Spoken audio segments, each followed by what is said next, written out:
Una vez que hemos medido nuestro circuito Kelvin y hemos verificado que tenemos 19 voltios en los dos extremos, recordemos que este circuito se encarga de sensar la corriente, vamos a ver el circuito Charger.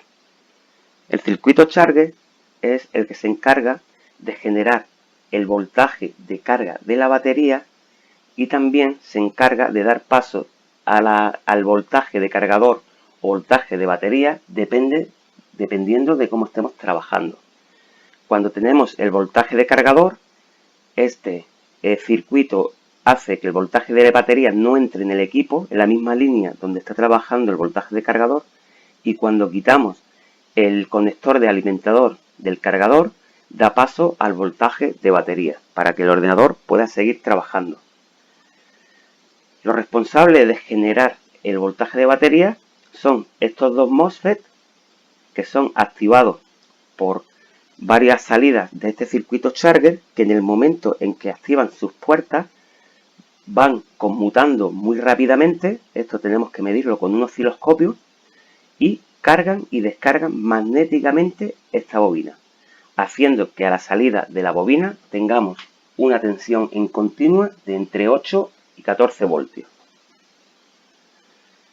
Para medir si estos MOSFET están trabajando, deberemos de medir con un osciloscopio la patilla LO Drive y el pin HI Drive. Ahora vamos a ver cómo se hace.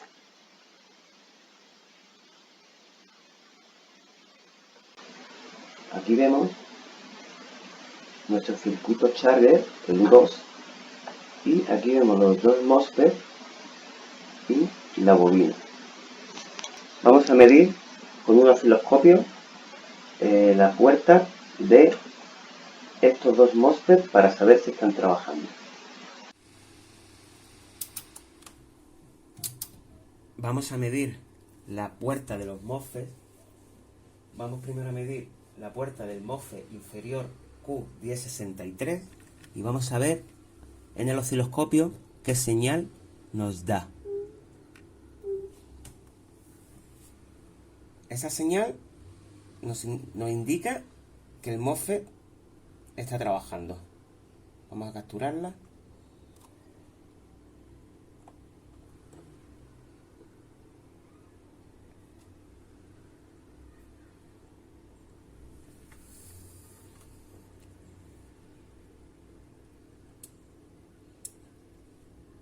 Ahí.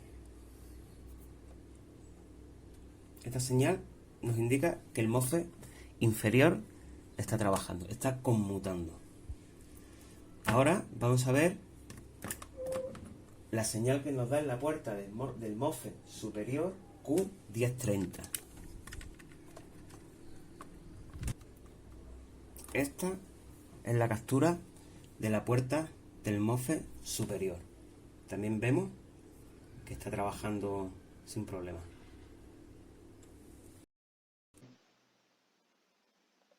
Una vez que hemos comprobado que estos MOSFET están conmutando porque sus puertas están activadas, esto lo hemos visto en el vídeo con el osciloscopio, vemos que en el MOSFET inferior, a través de la patilla 23, está activada la puerta, y el MOSFET superior a través de la patilla 26, estos MOSFET empiezan a conmutar con la onda con la señal que hemos visto en el osciloscopio, cargan y descargan magnéticamente esta bobina y hace que genere el voltaje de batería.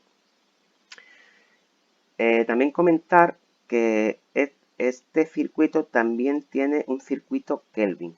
Circuito Kelvin nos vamos a encontrar fundamentalmente dos. El de la línea de 19, que lo hemos medido antes, y el de la línea de carga de batería. Si tuviéramos la batería puesta y pusiéramos el multímetro en escala de voltio en continua, tanto a la salida de la bobina como a la salida del circuito Kelvin, tendríamos que tener el voltaje de carga de la batería. Como nosotros no tenemos batería, lo que hacemos es medir el conector del cargador, que hemos visto en la placa, que es el CN1014. Este es el conector de la batería. y en uno de sus pines o en varios nos tienen que dar 3 voltios o 3,2 voltios como hemos visto en el vídeo. Pues esta es la medición fundamental que vamos a hacer en el circuito de carga de la batería.